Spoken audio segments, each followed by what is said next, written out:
आप लोग कैसे आशा करता हूँ आप लोग अच्छे होंगे और अपने पढ़ाई में बहुत ही अच्छी तरीके से कर रहे होंगे। जी हाँ मेरे दोस्तों, तो मेरे दोस्तों सारे स्टूडेंट की जो है कि नॉलेज होने के बावजूद भी वे एग्जाम में जाते हैं और उनके स्कोर बहुत कम रह जाते हैं और उन्हीं कमी के कारण उसका सिलेक्शन नहीं हो पाता है। तो इस वीडियो में हम उन्हीं के बारे में डिटेल से चर्चा करेंगे कि उसका स्कोर इंप्रूव कैसे हो, और जो आपको 10 या 15 दिन या 20 दिन एसएससी के एग्जाम में बचा हुआ है उसमें आप किस तरीके से पढ़े और किस तरीके से रिवीजन करें कि आपका स्कोर इंप्रूव हो जाए। जी हाँ मेरे दोस्तों, हमको पता है कि आप ये वीडियो नहीं देखेंगे, क्लिक करके छोड़ देंगे, लेकिन मेरे साथियों आपको बता दीजिए वीडियो आप देख लीजिएगा। 8 या 10 मिनट का वीडियो है, इससे मैं गारंटी देता हूँ आपको 8 या 10 नंबर या 15 नंबर जरूर इंप्रूव होगा। जो आप जितना आपका स्कोर आता होगा ना उससे 10 नंबर जरूर इंप्रूव होगा। जी हाँ मेरे दोस्तों, ये 10 नंबर ही आपके सिलेक्शन में कमी या मतलब सिलेक्शन दिला सकता है। जी हाँ मेरे दोस्तों, इसलिए इस वीडियो को आप लास्ट तक अवश्य देखिएगा। जी हाँ लास्ट पॉइंट अवश्य देखिएगा, क्योंकि मेरे साथियों लास्ट में बहुत ही अच्छी पॉइंट इसमें बताया हूँ। अगर आप लास्ट नहीं देखते हैं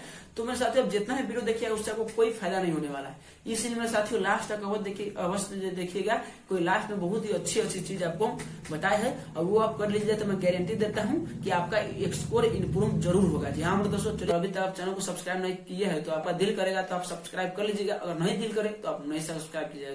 जी हाँ मेरे दोस्तों, चलिए दोस्तों आज का वीडियो शुरू करते हैं। पहली बात तो मेरे दोस्तों यह है कि आप अपना टाइम मैनेज कीजिए, तभी आप उस सिलेक्शन ले सकते हैं। क्योंकि मेरे साथी उसमें 1 घंटा की टाइम रहता है और बहुत सारे स्टूडेंट को नॉलेज होने के बावजूद भी वह एग्जाम अच्छी नहीं दे पाते हैं, क्योंकि उसका टाइम मैनेज नहीं हो पाता है। वो लैपटॉप में जो आप वहाँ एग्जाम दीजिएगा वहाँ टाइम चलता रहता है और 1 घंटा का टाइम वहाँ 55-56 यानी खट का टाइम चलेगा, और जैसे ही आप एग्जाम दीजिएगा उस समय मेरे साथियों क्या होता है मैं आपका माइंड रहेगा उस टाइम पर। तो मेरे दोस्तों टाइम पर माइंड रहेगा कि टाइम मेरा बीत रहा है, तो आप कैसे क्वेश्चन सॉल्व कीजिएगा, तो आधा माइंड तो आपको टाइम पर ही चला जाता है। तो उसको मैनेज कैसे करें, उसको हम कैसे ठीक करेंगे, उन्हीं के बारे में इसमें डिटेल से आपको बताऊंगा। अब आपने अभी तक जितना पढ़ लिया है ना वो काफी है, उससे आगे अब सीखने का जरूरत नहीं है मेरे दोस्तों, क्योंकि आप इतना दिन से क्या कर रहे थे। अगर आप 10-15 दिन में पूरा पढ़िएगा तो हो सकता है नया टॉपिक तो पढ़ना ही बंद कर दीजिए। अगर आपका रिवीजन हो चुका है तब आप पढ़ सकते हैं, अगर रिवीजन नहीं किया है तो जितना पढ़े ना अभी तक उन सभी का रिवीजन कीजिए। और रिवीजन करने के बाद क्या कीजिए मेरे साथियों, मॉक टेस्ट लगाइए। Daily by daily 1-1 mock test नहीं तो 2-2 मॉक टेस्ट अवश्य लगाइए, जिससे आपका टाइम मैनेज हो जाएगा। जैसे जैसे आप मॉक टेस्ट लगाइएगा आपका स्कोर भी इंप्रूव होगा और साथ में आपको टाइम मैनेज करने में भी बहुत ही सहूलियत होगी और आप अच्छे से टाइम मैनेज कर सकते हैं। अगर आपका रिवीजन हो जाता है तो आपका जो वीक टॉपिक है तो उस पे आप वीक टॉपिक को आप देखकर स्ट्रॉन्ग कर सकते हैं, इसके लिए कोई दिक्कत की बात नहीं है।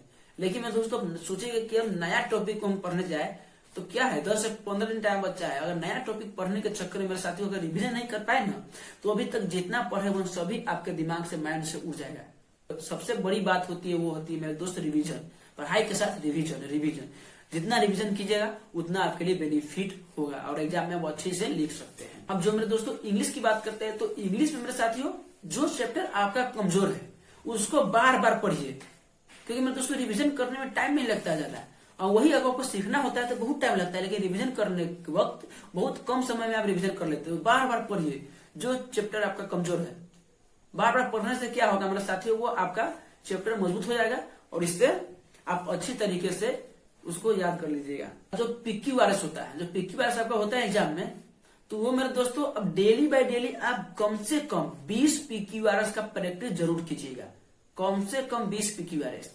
जी हाँ मेरे दोस्तों 20 पिक्की वायरस, वो भी कहां से, तो प्रीवियस ईयर जो आया होगा एग्जाम में वो से आप डेली बाय डेली 20 पिक्की वायरस आप आराम से कर दीजिएगा, जिससे आपको उसे समझने में बहुत ही आसानी होगी और अब उसको आपका टाइम लेता है, लेकिन जैसे ही प्रैक्टिस करते रहिएगा तो आपका टाइम बहुत कम लगेगा, उसमें आप अच्छे से उसका तैयारी कर सकते हैं और पिक्की वायरस आपका एक भी गलत नहीं होगा अगर आप अच्छे से उसका रिवीजन करते हैं। तो डेली बाय डेली कम से कम 20 तो आपको देना ही पड़ेगा। तो अब वोकैब आता है तो वोकैब की भी वही है, जितना पढ़ ली है वो काफी आपके लिए पर्याप्त है। पर दोस्तों उसको बार बार अब रिवीजन कीजिए। अब रिवीजन करने के बाद अगर टाइम बचता है तब आप उसको नया सीखने की कोशिश कीजिए। अगर नहीं रिवीजन नहीं किए हैं तो मेरे दोस्तों अब नया सीखने का कोशिश मत कीजिए, क्योंकि 15-20 दिन में कोई बड़ा आप अथी नहीं हासिल कर लीजिएगा। हाँ वही अगर रिवीजन हो गया है, 1-2 चैप्टर बचा हुआ है तो आप वहां से कुछ बचा हुआ है तो उसको आप याद अब नए तरीके से यानी उसको सीख सकते हैं। अगर रिवीजन नहीं हुआ है तो पहले तो आप रिवीजन पूरा कीजिए और रिवीजन होने के बाद मॉक लगाइए, आपका स्कोर देखेगा जरूर इंप्रूव होगा। जो आपका 25 क्वेश्चन इंग्लिश का आता है, ऐसे मॉक लगाइए, ऐसे कोशिश कीजिए कि आप उसको 10 से 15 मिनट में कर ले। कम से कम यानी अधिक से अधिक 15 मिनट लगना चाहिए। बहुत हो गया 15 मिनट, उससे ऊपर तो जाना ही नहीं चाहिए, लेकिन कोशिश कीजिए कि 10 मिनट के अंदर उसको निपटा ले। जो आप इसमें टाइम कम दीजिएगा तो आपको और अदर सब्जेक्ट में अधिक टाइम मिलेगा। तो मेरे दोस्तों जीके की बारी आती है, तो जीके पर जो मेरे साथी हो वो आप स्टैटिक पर बहुत ही ज्यादा कवर कीजिए। और स्टैटिक अभी तक नहीं याद किए हैं तो पहले तो स्टैटिक कवर कीजिए। स्टैटिक में क्या आता है, उसमें आता है हिस्ट्री, ज्योग्राफी, पॉलिटी और जो मतलब इकोनॉमिक्स, यही सब आता है मेरे साथियों। तो इन सबको आप अच्छी तरीके से रिवीजन कीजिए। अगर कवर कर लिए है तो रिवीजन कीजिए, नहीं किया है तो जल्दी जल्दी में इसको कवर कीजिए, क्योंकि आपके पास उतना टाइम नहीं है कि आप बैठकर रट सकते हैं, मतलब बहुत देर तक समझ सकते हैं। और करेंट अफेयर तो मेरा दोस्तों क्या है, आपको हर हाल में करेंट अफेयर कम से कम 1 साल का अवश्य करना पड़ेगा।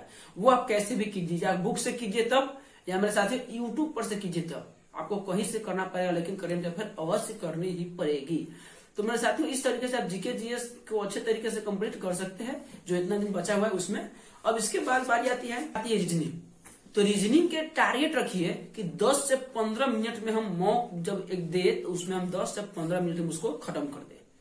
ऐसे रीजनिंग पढ़िए मेरे दोस्तों। रीजनिंग का इतना रिवीजन कीजिए, क्योंकि मेरे साथियों रीजनिंग ही ऐसा सब्जेक्ट है जो सब सब्जेक्ट से लगभग आसान ही होता है।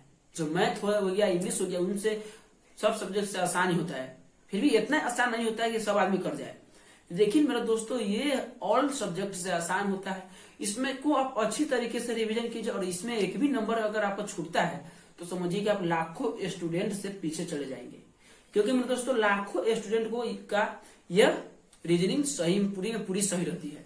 इसलिए इसको अच्छी तरीके से आप जितना हो सके उतना चाहिए। और इसमें सबसे बड़ी मेथड यह है कि स्किपिंग मेथड जो होता है, स्किप करना, वो बहुत ही काम में आता है।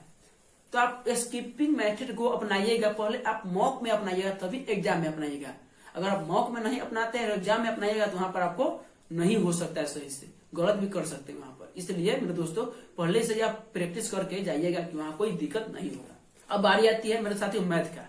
तो मैथ में मेरे साथियों जितना आप पढ़े हैं पहले उसको बार बार रिवाइज कीजिए, रिवाइज करिए कि मेरे कहीं से भी कोई क्वेश्चन पूछ देना तो हम उसके 1 मिनट का 10 सेकेंड के अंदर में उसका जवाब दे दे। इतना तैयारी कीजिए अच्छे से। अब और अगर आपको पढ़ना है तो आप पढ़ सकते हैं जब इसके रिवीजन हो गया है तब। ये तो आपके ऊपर है कि आप अच्छी तरीके से पढ़िए, जितना पढ़ना है उतना। सबसे बड़ी बात है कि उसकी स्पीड इसलिए नहीं बनती है क्योंकि मेरे साथियों कैलकुलेशन करने में बहुत बड़ी झंझट होती है, यानी दिक्कत होती है। यही कारण है कि आप सभी का स्कोर नहीं बढ़ता है और टाइम मैनेज नहीं होता है। सबसे बड़ी पॉइंट यही है मैथ की कैलकुलेशन की। तो हम कैलकुलेशन कैसे इंप्रूव करें, तो मेरे दोस्तों इसके लिए क्या करना पड़ेगा, पहले तो सबसे पहले आपको 30 तक पहाड़ा याद होना चाहिए, 40 तक स्क्वायर याद रहना चाहिए, और 20 तक कम से कम क्यूब अवश्य याद रहना चाहिए। और डेली बाय डेली 20-25 मिनट जरूर कैलकुलेशन पर फोकस कीजिए और कैलकुलेशन पर प्रैक्टिस कीजिए, कम से कम 20-25 मिनट डेली बाय डेली लिखिए कॉपी पर आराम से, और उस तरीके से उसको बार बार गुना कीजिए, भाग कीजिए, जो करना है आपको वो कीजिए। और कैलकुलेशन जितना तेजी रखिएगा। अब जो आपका डेसिमल होता है, बहुत बच्चे को डेसिमल से डर लगता है, लेकिन मेरे दोस्तों डेसिमल को आप भूल जाइए कि डेसिमल है, उसको इतना अच्छा कर लीजिए कि डेसिमल से डरना नहीं है मेरे साथियों। तब देखिए आपका स्कोर कैसे नहीं इंप्रूव होता है, तब आप बताइएगा हमें। दोस्तों लास्ट में बात आती है मॉक। तो मॉक लगाइए, और मॉक लगाने के बाद एक और काम आप जरूर कीजिएगा, उसका एनालिसिस अवश्य कीजिएगा। मॉक लगाइएगा जब तो उसका एनालिसिस अवश्य कीजिएगा, बिना एनालिसिस को आपका कुछ नहीं होने वाला है। तो मॉक लगाइए, जो आपको गलती होता है उसको अधिक कीजिए। अब मेरे साथियों जो मॉक लगाए हैं पहले तो आप एनालिसिस कीजिए, एनालाइज किया होगा तो मेरे साथियों कॉपी में जरूर लिखे होंगे, उस कॉपी को सीधे पलटते रहिए, कम से कम पलटो कीजिए ना, तो आपको दिमाग में वो बात जरूर छप जाएगा। और नहीं पलटेगा तो कोई फायदा नहीं होगा मेरे दोस्तों। रिवीजन ही सबसे बड़ा हथियार होता है। ये नहीं कि पूरा सिलेबस खत्म कर लिया, रिवीजन नहीं किया तो आपको कोई काम की नहीं, इसे रिवीजन अवश्य कीजिए। और एक बात आती है, अगर आपके पास किसी फ्रेंड या किसी भी दोस्त के पास लैपटॉप है तो आप लैपटॉप पर मॉक दीजिएगा, क्योंकि मैं दोस्तों लैपटॉप पर मॉक दीजिएगा तो आपको एग्जाम जैसा फीलिंग रहेगा। अगर आप मोबाइल पर देते हैं तो मोबाइल पर देने के बाद आप एग्जाम में जाइएगा तो वहां पर थोड़ा दूसरी तरह फीलिंग होता है। अगर है लैपटॉप तब बनना है तो कोई बात नहीं है, तो मोबाइल काफी आपके लिए। और सबसे बड़का बात यह है मेरे दोस्तों, मॉक में अगर नंबर कम आ रहा है तो आपको पैनिक नहीं होना है। आपको ये नहीं बैठना है कि मेरे साथियों की मेरा इतना ही नंबर आया, मेरे से होगा कि नहीं होगा, नहीं होगा। यार मॉक दीजिए, सिर्फ एक न एक दिन आप जरूर उस मुकाम पर पहुंचे जहां पहुंचना चाहते हैं। तो इसलिए आप घबराइएगा नहीं कि मेरा नंबर कम आ रहा है, होगा कि नहीं होगा, मेरे साथियों होगा कि नहीं होगा। इसके लिए कोई टेंशन लेने की बात नहीं है। अब आप मॉक दीजिए, एनालाइज कीजिए, कितना भी नंबर आए उससे कोई फर्क नहीं पड़ता है। अब वो मत एग्जाम ये टेंशन नहीं रखिए कि मेरे मॉक में भी 120 आ रहा था, 110 आ रहा था मेरे साथी, वो सब कोई नहीं कीजिएगा। जितना हो सके मैं आपका अपना बेस्ट दूंगा, बस इतना ही करके जाना है। लास्ट में यह बात आपसे बताता हूँ कि आपको नंबर कितना भी मॉक में आया है, आप वहां जाइए तो अपना बेस्ट देने का कोशिश कीजिएगा। ये नहीं कि मैं पूरा दूंगा, यानी आपसे जितना हो सके अपने पूरा बेस्ट जान झोंक दीजिए उसमें एग्जाम में, समझे। अब इस तरीके से आप देखिएगा, अगर आप इतना कर लेते जितना हम बताए हैं, मैं गारंटी देता हूं अगर आपका स्कोर इंप्रूव नहीं हुआ ना तो आप अभी इस चैनल को अनसब्सक्राइब कर सकते हैं। अगर मेरे दोस्तों का वीडियो अच्छा लगा होगा तो प्लीज एक लाइक जरूर कर दीजिएगा, दिल करे तो चैनल को भी सब्सक्राइब कर दीजिएगा। चलिए दोस्तों, मिलेंगे नेक्स्ट वीडियो में नेक्स्ट कंटेंट के साथ, और तब तक लेना चाहते विदा। जय हिंद, जय भारत, वंदे मातरम, बाय बाय।